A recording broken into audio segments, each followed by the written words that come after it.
Today we are going to be answering the question, how do I budget for gifts? How do you budget for gifts when weddings and baby showers and Christmas, it always pops up? How do you make sure that you have enough money to give your loved ones something really special?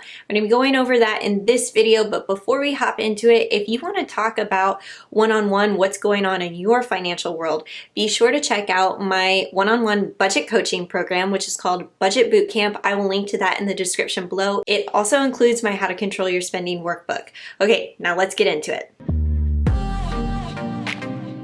Hey guys, it's Justine with Debt Free Millennials, the channel to help you crush your debt and live payment free. If you want to live debt free, click to subscribe. I think the number one tool that has helped me pay off $35,000 in debt in 2.5 years is my budget. It's something that I still use to this day, and I was thinking about this when Lyndsey asked inside of the Facebook group this exact question. I always struggle with budgeting with gifts. My husband and I both have large families, and all of our family members in our age group of 30, hey millennial, are starting to get married, start families, buy homes. Last year, I went to 5 baby showers alone. Dang, Lyndsey, something is in the water with your family. I hadn't found DFM yet and wasn't budgeting for gifts at that time, but I wish I had. Are there some good gift ideas for birthdays, weddings, baby showers, and housewarmings that you recommend that don't break the bank? All right, so there's kind of two things going on here, is budgeting for gifts and then what are some budget-friendly gift ideas. So I'll answer the first part of this question. Budgeting for gifts. There are two major ways that you can budget for gifts. One is adding a line item in your budget for gifts. Simple as that. So what you're going to do is when you put together your budget, you are going to have your forecasted monthly income, and then you're going to have all of your forecasted monthly budgeted expenses. One of those things is going to be gifts. Now, you may not be actually purchasing those gifts in that month, but you're going to include it in your budget so that money is earmarked for gifts.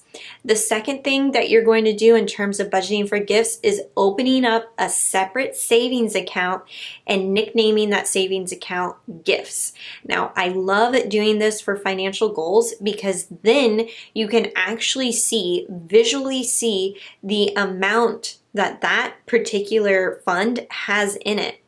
So every single month, let's say you're budgeting $50 for gifts every month from your budget. You're going to then automate a contribution into your gift savings account, and you will transfer $50 from your checking account into your gift savings account. When you're ready to spend money on gifts, all you have to do is transfer that money back from your savings account into your checking account and use that money to purchase your gift. Another way you could set this up, which is how I personally set this up because I have a lot of different sinking funds or funds categories where I'm saving money for, but I'm not using it until a later time, is I will just add a running total in my budget toolkit that's already included for you guys to use.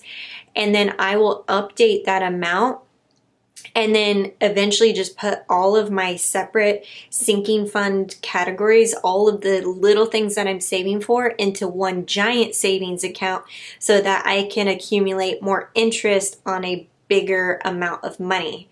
Does that make sense? So, for example, a lot of the things that I save for include annual memberships like the San Diego Zoo. I also save for gifts. I also save for, we had like a chiropractor fund for Kyle. All of those little things that we're maybe not spending money on every single month, but I definitely want to save for it so that when I am ready to make that purchase, I have it.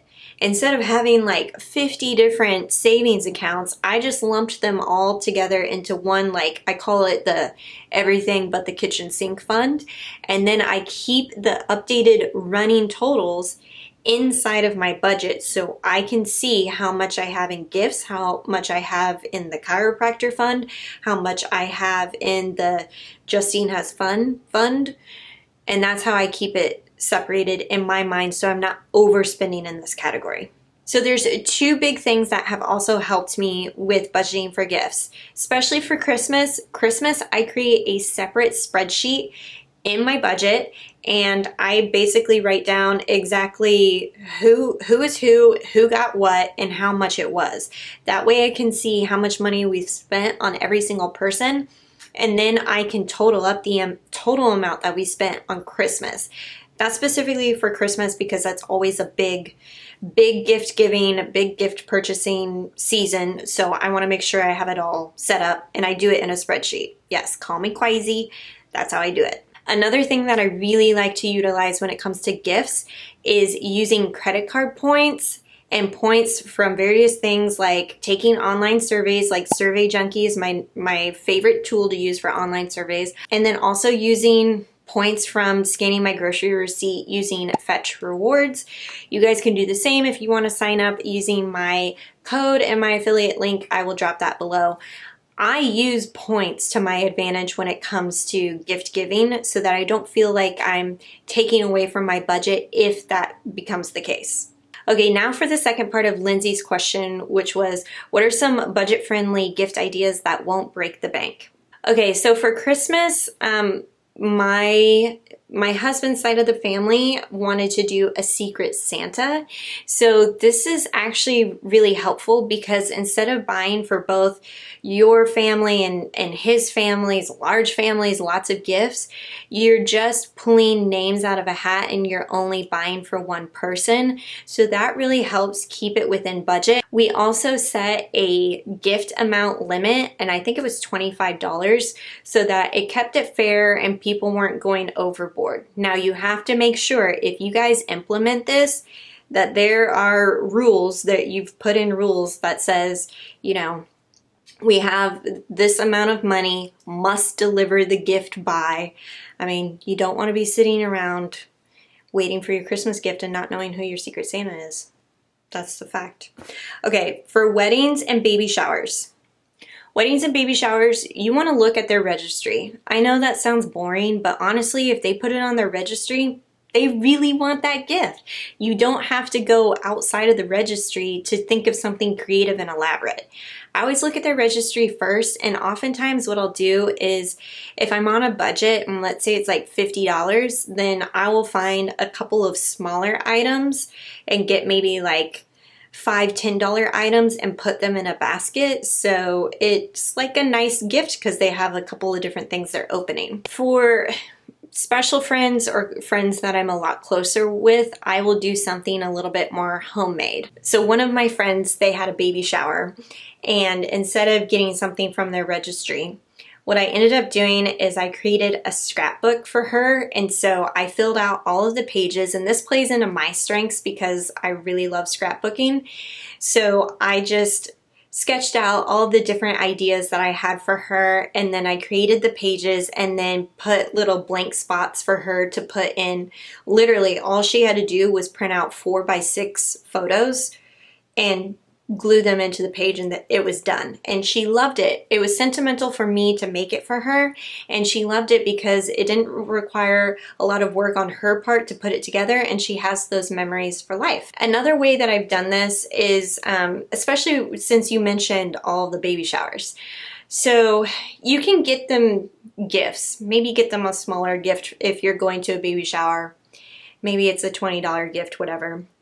But what I've done for one of my girlfriends here is, instead of going overboard on the gifts, is I knew that she would need something comforting to come home to after she got back from the hospital.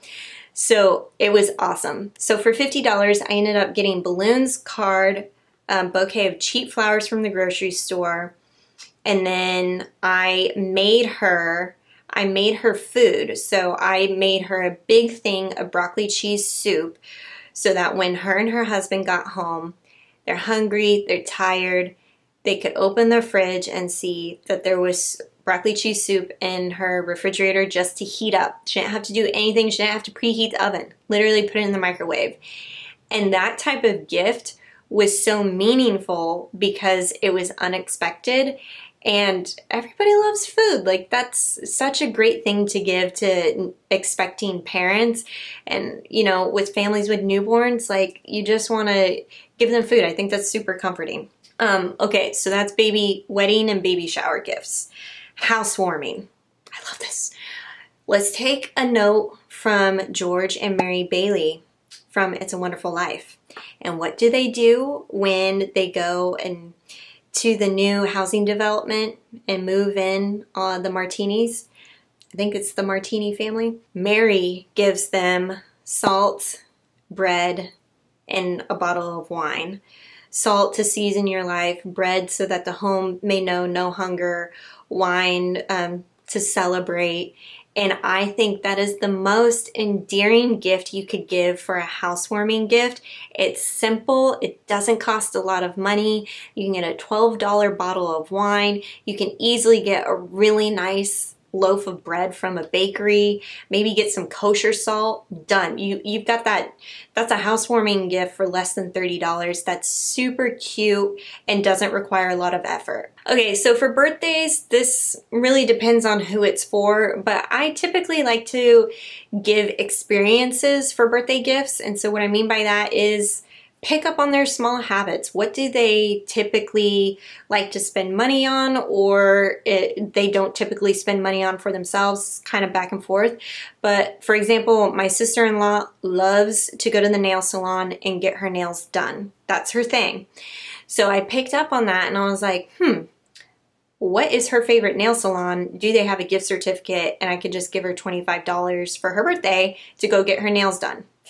Simple and easy. I always try to look at experiences where they can go out. So restaurant gift cards are also nice like that. It's an experience where they can go out. Tickets are also really good, but tickets can kind of get expensive. So maybe it could be like tickets to the zoo. And that's not as expensive, but it's still an experience. Maybe you could do it together. Some budget-friendly gifts that I've received in the past that I thought were really nice was I just received a magnetic frame and a picture of me and my nephew in it. And it was really sweet because now I have that picture on my refrigerator and I can look at it all the time, and it doesn't cost a lot of money.